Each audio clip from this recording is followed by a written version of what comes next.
Good afternoon, Year 1, and welcome to the first of our RE lessons linked to neighbours. What we're going to be thinking about today is just who is our neighbour. So, have a think about that question.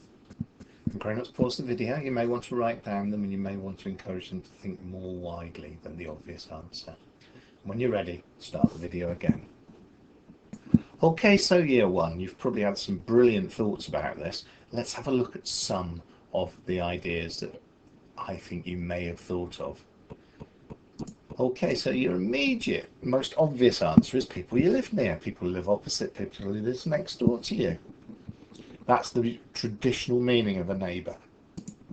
Also your friends, because they're neighbours. Your family's friends, they're your neighbours. But we're moving wider apart now.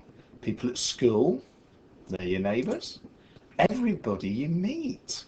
Anybody you meet in the world is your neighbour. And that actually brings us on to the true meaning of what Jesus is teaching us about our neighbour and when we have to love our neighbour. It's everybody in the world. Now we're going to meet somebody who is our neighbour who lives a long, long way away. This is Marie Dorian's story. She lives somewhere a long, long way away from Helmshire. So, hi, my name is Marie Dorian. I'm your neighbour. Marie Dorian, she's 8, so a little bit older than you, and she lives in a village called Gassala in Rwanda. Rwanda is in Africa, and if you want to, maybe after the lesson or maybe pause it now, Google Africa or and find out where Africa is on a world map, because it is a long, long way away.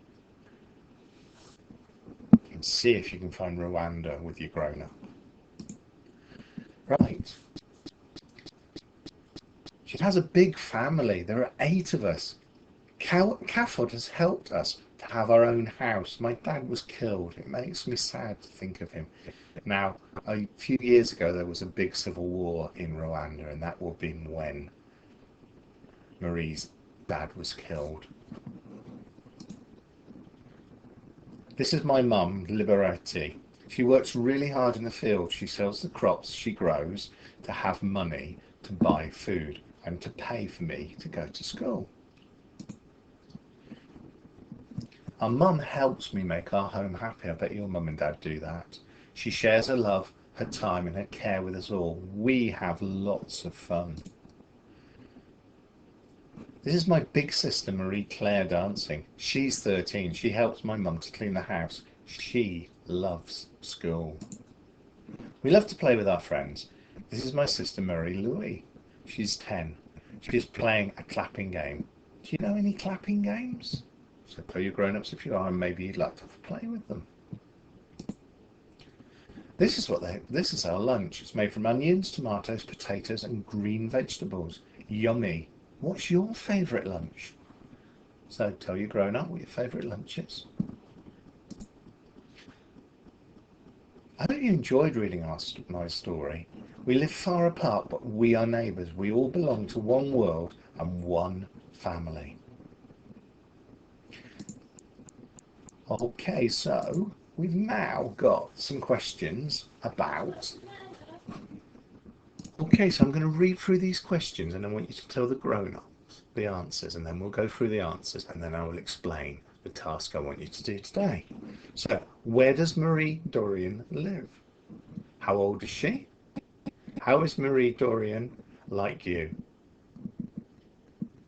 Marie Dorian is not your next door neighbour. She isn't a neighbour in your class. She isn't a neighbour in your school. Why do you think Marie Dorian is your neighbour?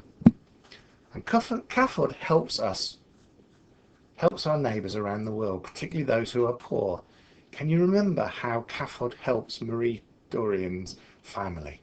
Okay, so I'm going to pause the video now and give you a chance to tell your grown-up those answers. Okay, so can you remember where she lives? That's right, she lives in Rwanda, which is in Africa. How old is she? She's 8 years old. So how is Marie Dorian like you? Have a think about some of the things she did. Well, she enjoys playing games. She lives with her mum. She lives in a family. There's lots of things you've got in common. She likes food. Maybe you're vegetarian food as well. So she isn't our next door neighbour, but why is she our neighbour? Well, she's basically somebody living in the world, and because she also believes in God.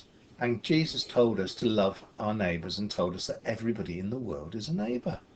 So can you remember what Cafod did to help Mary Dorian's family? That's right. They bought a house for them to live in. Brilliant. Okay, so now your task is to create a fact file very similar to this picture here. If you wanted to have a go at drawing a picture of Marie Dorian's family, her lunch, and her favourite game as well, that would be brilliant. But you can just draw your own family, a picture of your favourite lunch, and a picture of you playing your favourite game.